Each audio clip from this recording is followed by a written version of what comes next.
चलिए जानते हैं उत्तर प्रदेश की 25 बड़ी खबरों को सबसे पहले। पर उससे पहले आप इस वीडियो को किस जिले से देख रहे हैं, कमेंट करके अवश्य बताएं। शनिवार को जारी नए सोना चांदी के रेट में हल्का उतार चढ़ाव देखने को मिला। अंतर्राष्ट्रीय बाजार के संकेतों और डॉलर की चाल का असर घरेलू सर्राफा बाजार पर साफ दिखा। कुछ शहरों में सोने के दाम स्थिर रहे तो कहीं मामूली गिरावट दर्ज हुई। चांदी के भाव में भी सीमित नरमी दिखी, जिससे निवेशक सतर्क नजर। मौसम विभाग ने अगले 48 घंटे के लिए अलर्ट जारी किया है। IMD के अनुसार 5 राज्यों में भारी बारिश की संभावना है। कई इलाकों में तेज हवाएं चल सकती हैं, जिनकी रफ्तार 60 किलोमीटर प्रति घंटे तक पहुंच सकती है। लोगों को सतर्क रहने, यात्रा में सावधानी बरतने और स्थानीय प्रशासन के निर्देशों का पालन करने की सलाह दी गई है। CM योगी आदित्यनाथ ने उत्तर प्रदेश में फिल्म गोदान को टैक्स फ्री करने की घोषणा की है। सरकार का कहना है कि यह फिल्म समाज, ग्रामीण जीवन और मानवीय मूल्यों को दर्शाती है। टैक्स फ्री होने से दर्शकों की संख्या बढ़ेगी और फिल्म का संदेश ज्यादा लोगों तक पहुंचेगा। इससे प्रदेश में सार्थक और सामाजिक फिल्मों को बढ़ावा मिलने की उम्मीद जताई जा रही है। अब सिर्फ मोबाइल के जरिए घर बैठे कमाई का मौका दिया जा रहा है। मीशो ने ऐसा ऑफर पेश किया है जिसमें बिना निवेश ऑनलाइन प्रोडक्ट बेचकर आय की जा सकती है। खास बात यह है कि इसके लिए दुकान या स्टॉक की जरूरत नहीं है। छात्र, महिलाएं और नौकरी पेशा लोग खाली समय में अतिरिक्त कमाई कर हैं। संभल में सरकारी स्कूल की दीवार पर आयतें लिखे जाने और महापुरुषों की तस्वीरें हटाने का मामला तूल पकड़ गया है। हिंदू संगठनों ने इसे लेकर कड़ा विरोध जताया और हंगामा किया। सूचना मिलते ही प्रशासन मौके पर पहुंचा और स्थिति को संभाला। मामले की जांच के आदेश दिए गए हैं और शांति बनाए रखने की अपील की गई।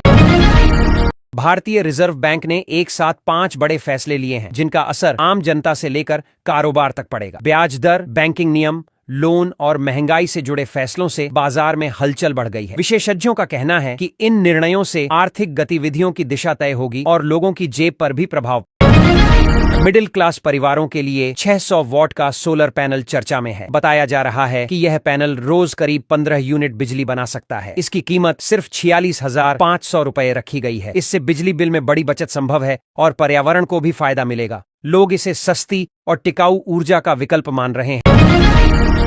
गोरखपुर में प्रस्तावित चारकोल प्लांट का लोकार्पण फिलहाल टल गया है। तकनीकी और प्रशासनिक कारणों से इसमें देरी हो रही है। अधिकारियों के अनुसार अब यह प्लांट जून महीने में शुरू होने की उम्मीद है। प्लांट शुरू होने से स्थानीय युवाओं को रोजगार मिलेगा और क्षेत्र के औद्योगिक विकास को गति मिलने की संभावना।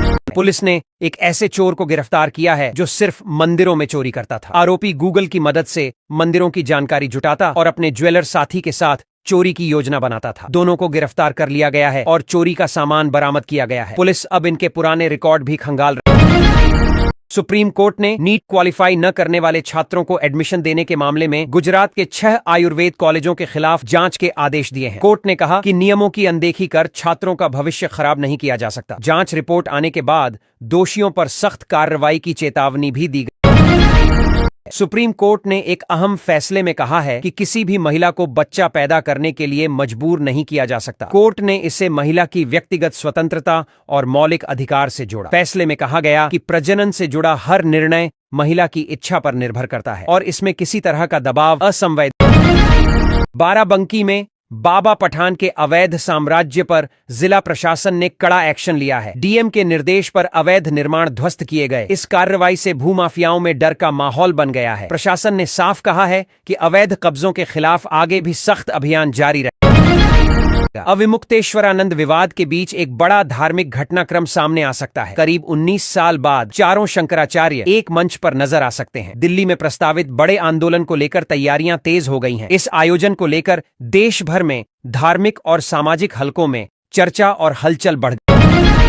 पीएम सूर्य घर मुफ्त बिजली योजना के तहत केंद्र सरकार आम लोगों को सोलर ऊर्जा से जोड़ रही है। इस योजना में पात्र परिवार अपनी छत पर सोलर पैनल लगवाकर हर महीने 300 यूनिट तक मुफ्त बिजली पा सकते हैं। सरकार सब्सिडी भी देती है, जिससे खर्च कम होता है। आवेदन प्रक्रिया ऑनलाइन है और इसका उद्देश्य बिजली बिल घटाना व स्वच्छ ऊर्जा को बढ़ावा देना। एक सरकारी स्कूल में बेरहम टीचर की क्रूरता सामने आई है। कक्षा 2 के मासूम छात्र को शिक्षक ने गिनकर 105 डंडे मारे। बच्चे के पैरों और शरीर पर गहरे चोट के निशान हैं। जब घर वालों ने बच्चे की हालत देखी तो कांप उठे। मामले की शिकायत के बाद शिक्षा विभाग और पुलिस ने जांच शुरू कर दी। आज पूरे देश में 14.5 2 किलो घरेलू एलपीजी गैस सिलेंडर के नए रेट जारी कर दिए गए हैं। तेल कंपनियों ने अंतर्राष्ट्रीय बाजार और टैक्स के आधार पर दाम तय किए हैं। कुछ शहरों में कीमतों में बदलाव हुआ है, जिससे आम जनता के घरेलू बजट पर असर पड़ेगा। उपभोक्ता अपने शहर के अनुसार नए रेट की जानकारी ले सकते हैं। सपा प्रमुख अखिलेश यादव ने सरकार पर तीखा हमला बोला है। उन्होंने कहा कि 5% कमीशन लेने वाला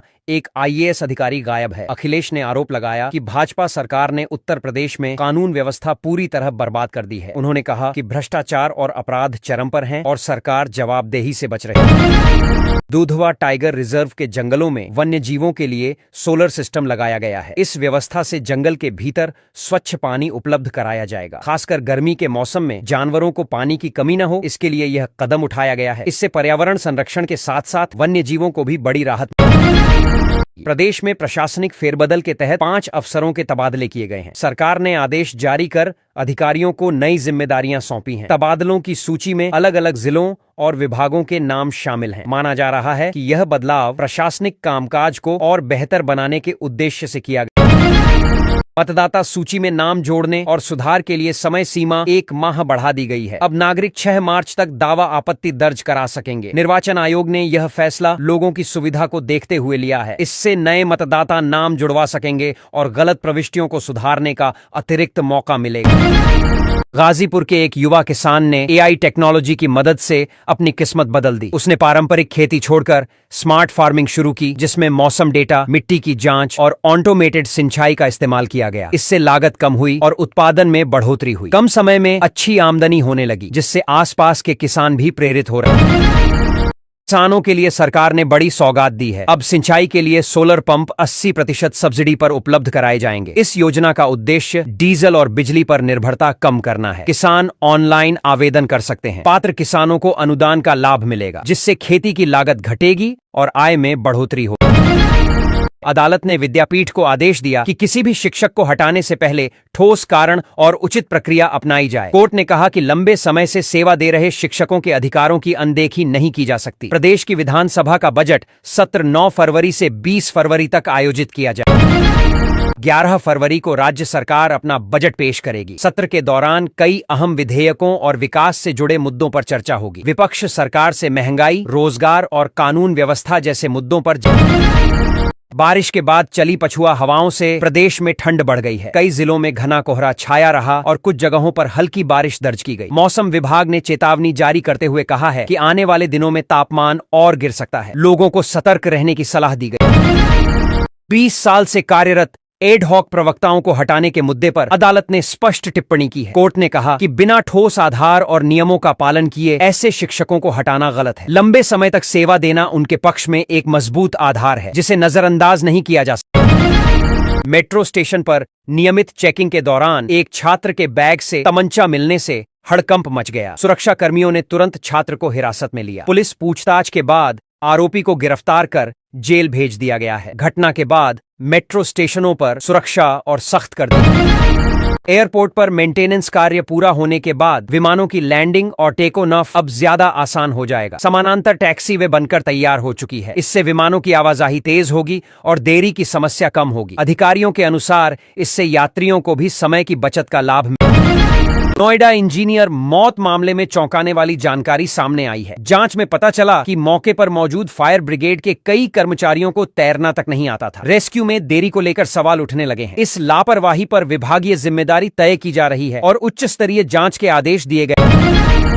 साध्वी इशिका तनेजा सोशल मीडिया और मंचों पर अपने बयानों को लेकर चर्चा में रहती हैं। हाल ही में उन्होंने खुले मंच से महिलाओं से अपनी सुरक्षा के लिए चाकू खरीदने की बात कही। इससे विवाद खड़ा हो गया। इशिका तनेजा फिल्म इंदु सरकार में भी काम कर चुकी हैं और पहले मिस इंडिया अर्थ रह चुकी हैं। मऊ जिले में रिश्तों को शर्मसार करने वाला मामला सामने आया है। मौसी के लड़के से प्रेम में पागल एक बहू ने अपने प्रेमी के साथ मिलकर ससुर की हत्या करा दी। पुलिस जांच में साजिश का खुलासा हुआ। आरोपी प्रेमी प्रेमिका को गिरफ्तार कर लिया गया है। दोनों ने हत्या की बात कबूल कर ली।